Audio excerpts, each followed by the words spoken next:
So there's all these things where you have to be completely transparent with everybody all the time, which is great. It just means that it takes things a little bit longer to get done. And that's, I think, a little bit of a misconception. Welcome to Inspiring Teachers, a show bringing you classroom tips, motivation, and stories from successful educators. Join Tavis Beam and Danny Hauger as they explore the why of teaching. Today on Inspiring Teachers, Stacey Dempsey joins us from the City of Brentwood to talk about local government and how that informs the population and helps interact with the community, right here on Inspiring Teachers. Thanks for watching. Okay, so good morning. My name's Stacey. I work for the City of Brentwood. I'm a recreation supervisor. So I work for the Parks and Recreation Department, which is, have you guys seen the show Parks and Rec? Yeah, it's shockingly similar on some days. There's some days I come in and I'm like, wow, I feel like this could be a storyline on that show right now. But I have worked, all of my full-time employment has been in municipal government. So prior to working in the City of Brentwood, I worked in the City of Antioch also. So one of the things that's a little bit different about working for a government agency is because of transparency laws. Do you guys know about the Brown Act and all that kind of stuff yet? Okay, so basically the main goal, with government, is to be completely transparent with the people. So that means we have a lot of, all of our councils and commissions all have to make sure they're agendizing all of their meetings. They have to post these agendas so people know what they're going to talk about. It's a pretty big misconception. If you've ever been to a meeting, like a city council meeting or a planning commission meeting, they have public comments in the beginning, or a youth commission meeting. Focus on the youth commission. Shout out to the youth commission. That when people come in with comments at the beginning of the meeting, the council's not allowed to respond. And so that's one of those things that's really hard, because if people are super fired up about something, like right now there is a lot of talk about pushing the urban limit line. Have you guys heard about this? Yeah. Is that what the Black Hawk Nun project? So things like that people are super passionate about, or the Deer Ridge, Shadow Lakes golf course stuff. Did you guys hear about that too? Yeah. So there's a lot of things going on that people are super passionate about, but when they come to a council meeting, because that item's not on the agenda, the council's not allowed to respond, because it's unfair to people who might not know they were going to talk about that. So there's all these things where you have to be completely transparent with everybody all the time, which is great. It just means that it takes things a little bit longer to get done. And that's, I think, a little bit of a misconception with people. When you don't work for the government, you don't understand why I'm going to take my time to come to this meeting and talk to people who are in charge about something I'm passionate about, and then they just sit there and don't say anything back. So so that's one of the things with government. I think things just take a little bit longer than with any other job. You also don't have as much flexibility to just let people do things. Because I work in Parks and Rec, we have policies that are council-approved policies or council-approved fees, and we're not allowed to deviate from those things. Where if I worked for anybody in the private sector, I could just say, Chloe, you're a great customer, and I'm going to give you 50% off. I can't do that, because that 50% off discount I'm going to give you is going to come from your parents' tax dollars, and it goes into what we call the general fund. So the whole point of what we're doing is people pay taxes within the city, though that tax money goes to the general fund, which is the city's big pot of money, and then it gets distributed as needed between departments. So if I'm going to try and do something and give you a discount, then that's unfair to all the other residents, because I haven't asked for their permission, I haven't asked for council's approval on this fee. So things just get a little bit, they just take a little bit longer when you're working with public funds, I guess is the biggest thing. So who's running for president in here? Okay, all right, good. I would say one of the most important things when you're running your campaign is getting your name out there. We've definitely seen some elections where I know in particular we had one candidate who was trying to go paperless, which was in theory a really good idea to try and save the environment, but if you're not getting your name out there, we're sort of pretty heavily reliant on signs and things like that for advertising. So I don't know if that contributed to him not winning, but that's definitely something to think about, is getting your name out there. The other thing that's really, really important to remember that I think people forget sometimes is you're going to have your own ideas and you're going to have your own things you want to do, but ultimately you represent your electorate, right? So not just the people that voted for you, but everybody in that space. So it's really important to listen to what people are saying and use that to sort of push your agenda and figure out how what you can do matches up with the things that they want. So one of the things that's happening in the state of California right now is all of these cities are moving towards district elections. Have you guys heard anything about this yet? It's a really, no, I'm sure your parents do because it's all over Facebook. Do your parents go on Facebook and Nextdoor? Okay, there's a lot of talk about it right now. So basically there's a law in California that says that your city should be divided into districts so that the city council equally represents everybody in the city. So the interpretation of that law has been kind of in question over the last few years. And so now sort of everyone's general consensus is that means you need to divide it into these districts.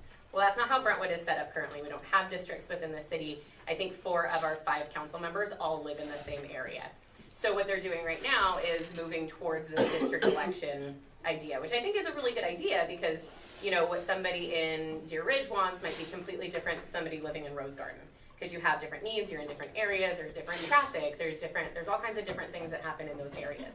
So what the city has to do now is put together an entire plan for doing that. So they have to decide what the districts are even going to be. There aren't any districts. So they have consultants coming in and helping draw up maps. They had a link on the website where you could go in and create your own map, whatever you thought it should be, dividing it into districts. They have to figure out how they're going to move forward with that because everybody's terms end at different times. So you can't just say, like, starting now, what district are you going to start with when people's times are up and people's terms are up. So there's a lot going on within that. But again, there are benefits to it because then potentially you have a district that's closer to downtown and where Liberty is. You have one that's over here. You have one closer on the Oakley-Antioch border. So there's a lot of benefits that go with that. But again, the idea being that the person elected is better prepared to represent the people who are in their district. So does that make sense? So I think it's all just sort of going back towards that point of you represent the people that live in your area, not just the people that voted for you. So I have a friend that actually works for a congressman, and one of the things their office has to do is track like all of the calls and emails and things that they get, because if they notice that they're getting a ton of calls about one topic, then that's obviously something that the congressman needs to be addressing, because the people are saying, hey, we have concerns about this, or we have a vested interest in something. So that's when people say, contact your congressman, contact whoever, that's why. Can you think about any examples of things that people in Brentwood have contacted frequently about, maybe locally or regionally? Sure. I think, especially in this area, there's been during the drought, that was something that was super popular because obviously when a city sets a budget, they set their budget cycle for 2 years. So way before it ever happens, they set, here's what we have to bring in, here's what your rates are going to be. So then when the state comes in and says we're in a drought, so now we're going to limit how much water you can use, that limits how much water people are buying from the city. So then the demand decreases and you have this, monetary gap that you have to fill. So I would say that was something that was super popular, was people calling about that because they weren't understanding why their water rates were higher after they just cut down on their water usage. And that was across the state, sort of everywhere. But that one was really definitely something that people were super concerned about. Out here specifically, fire service is a really popular issue. That one gets a little confusing also because we are in a fire district, which means that the city is not responsible for fire services because it's its own special district, so they're not responsible for funding that. So that's something people will get upset about when they see something else happening that's completely different, whether it's a capital improvement project, something that the city is doing, repaving roads just on a regular maintenance plan, that they'll ask, why is the city spending money on paving roads when we don't have, we have one fire station in all of Brentwood? Because our fire district and our city are completely separate entities. That's like saying, why is the city doing something when the school district needs that? They're not the same entity. So I would say that's something that the city gets a lot of calls and questions and things about. And obviously, just like with the school district, just like with the library, the city understands the needs of those things, so they'll put money towards it, but there is no obligation to provide service. Same with the library district. The city's responsible to provide a space for them to be, but not required to provide any services. That's on the actual library, Contra libraries, to provide that. Yeah. So it gets a little confusing. So it's really important to do your homework and look these things up. I know that's one of the biggest things I've learned, that if I don't understand how something works, I'll go and look at it, because if it doesn't sound like a logical, reasonable explanation, then I know it's probably not. So I'll go look something up and say okay, so why wouldn't the city be providing those things, to then find out that because they're not required to. Yes? For Brentwood, even though it's smaller, you can contact your congressman, but what if you go and live in a city like LA or San Diego or Atlanta? Are there more like Congress people that you contact if there's more people or a larger population? Yeah, so how it works with checks and balances is you have you have a couple areas to go to, but basically you have one system set up where you have the same number of delegates per state, and then you have another system set up where it's based on the number of people that live in that state. So there's always 1 million people, and then under that you have state level government. So you have state assemblymen and women, and you have all these other positions that you can contact about things. So honestly, Google it. There's like 1 million websites out there that'll tell you like what congressional district you live in. It'll tell you what, who your senators are, who your state assembly members are, county board members and things like that. So yeah, contact them all. That's what I would say. But definitely the number of representatives you have in Congress is going to be much more than the number of representatives you have in the Senate. Yeah. That's a really good question. Cool. Do we have any idea, it might not be publicly record, but when somebody runs for a local office or like our local representatives like DeSalmi, any idea how much money goes into an election like that when you're running? Right, so I mean, I don't know exactly for like a less, controversial position to be running for, but if you think about it, majority of the money that you're putting into your campaign is going to go to advertising. So that's really the most, the majority of funding that's going into campaigns is for advertising. So if you think about like signs and commercials and ads on buses and things like that, all of that costs a lot of money. So really that's, it does sort of lead to the more money you have to put in your campaign, the more publicity you're going to get, the more name recognition you get, then, you're definitely going to have a better shot of winning. And that's just sort of where we're at. It doesn't mean you have to be rich to run for these positions. It just means that you need to try and find people that have money who align with the things that you're trying to do and get them behind you to support you. Yes? So I know it's important for like if the president's running to have like prior experience, but when people are running for smaller like things like stuff in Brentwood, you see the signs of like I don't know what's like the highest position, but is it important for them to have experience like prior to their running, or does it really matter? I think a lot of it is just based on, if you're talking about like mayor and city council, I think a lot of it is just knowledge of the city.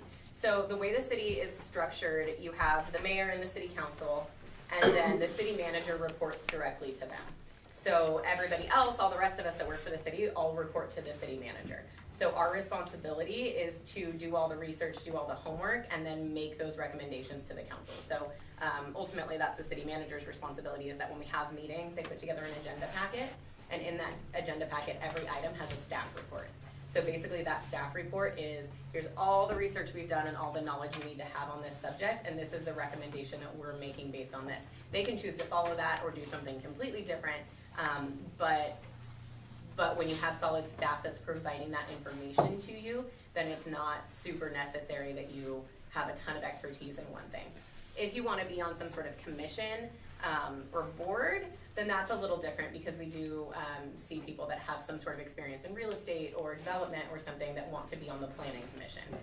So those are a little bit more specialized. But our Parks and Recreation Commission, we might have people that are retired in the Parks and Recreation field or just really enjoy the kind of services that our department provides. So it's not as necessary when you're running for like city level things, because you have that staff that's gathering all that information to give you, and then you're using that information to make the best decision you can. Very cool. Yeah. I have 2 more questions than if any other students do. And thank you so much for being here Yeah, and of offering course. the advice. Of course. I have one question about coalition building, because that's what they're doing next. They're going to be going around and trying to get the special interest groups to commit to them in the room. Right. So if you were running in Brentwood, or if you're running to represent Contra Costa in this section, who are some groups that would be good to have support from that maybe could help build a coalition? Right. So the biggest thing are going to be unions. When you can get the support of like teachers unions, police officers associations, things like that.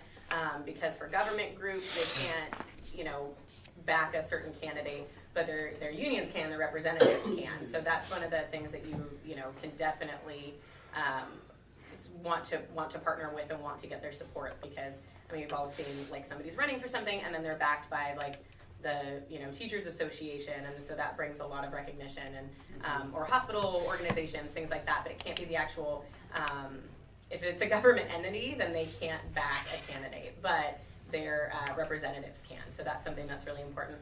Community partners are just huge in general. So building those kind of partnerships with anybody is super important.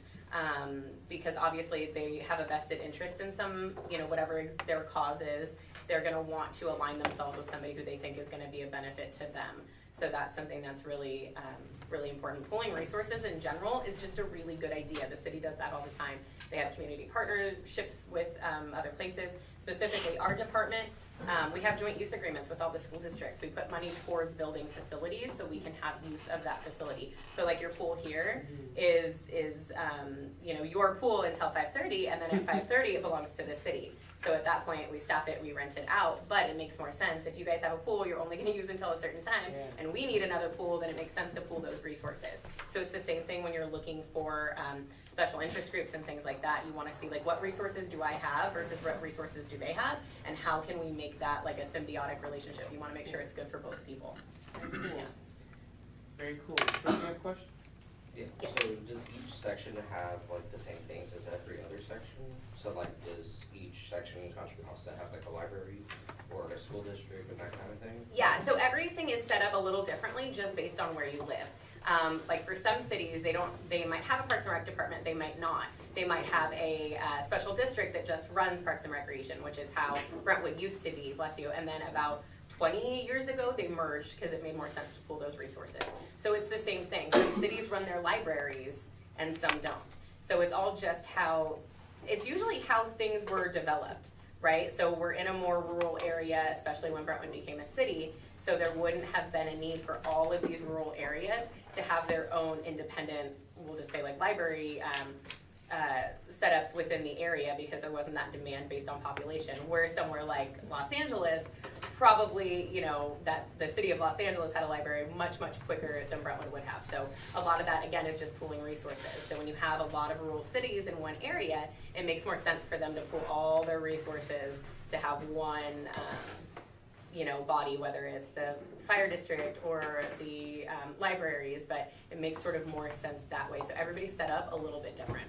And can like different sections like help other sections? So like if some area like in construction needs help, can another district like give them some money or something like that? Yeah, so a lot of that just depends, because it's public funds. All of those things have to get approved by whatever the legislative body is that's doing it, whether it's the city or the county. But like I know with the fire situation that we have out here, that's something that, Brentwood and I believe Oakley have said, we'll give money to the fire district for these things. And that's one of those things that, it's up to the voters. So they'll say like, hey, we can do this thing, we can provide more money. But if people don't want to pay it, then your hands are tied a little bit with what you can do. But because we're in that area where it's a district, we can't say that if we give money specifically, from Brentwood to this issue, that it's only going to be spent in Brentwood, because that's not how the district is set up, right? So most places do provide mutual aid. So you'll see that all the time. If there's a fire like way over in Antioch that's a super huge fire, then our district's going to provide mutual aid over there. But then if something happens here, you might see a fire engine from Livermore come over, because that's sort of just how those things are set up. So so it's definitely possible. The library is a partnership that we have also. It's a county-based entity, but then we're working with them by providing them a space to be. We provide them fee waivers to have bigger events in the community center. So so as long as those things get approved, then then it's totally fine, because really it's up to the council and it's up to the people that live in the city to decide how they want to spend that money. Yes. What makes the decisions for like schooling stuff, like big changes for schools, how like we switched to Common Core? Like was it the school like districts, or was it a government thing, or like how did that all? Well, so again, usually it moves through different levels of things. So you have, you have your county school board, you have your city school board, you have all of these things that sort of move up the chain. So there's going to be stuff that is like a state level requirement, and other things that are county level requirements. And then there's other things that just as new trends come out and new things become available, then your school board might, adopt that specific curriculum. That's why it's super important for people who really care about these things and are passionate and want to do the research on them to run for positions, especially local positions, because it does make a big difference when you have, you're going to get a different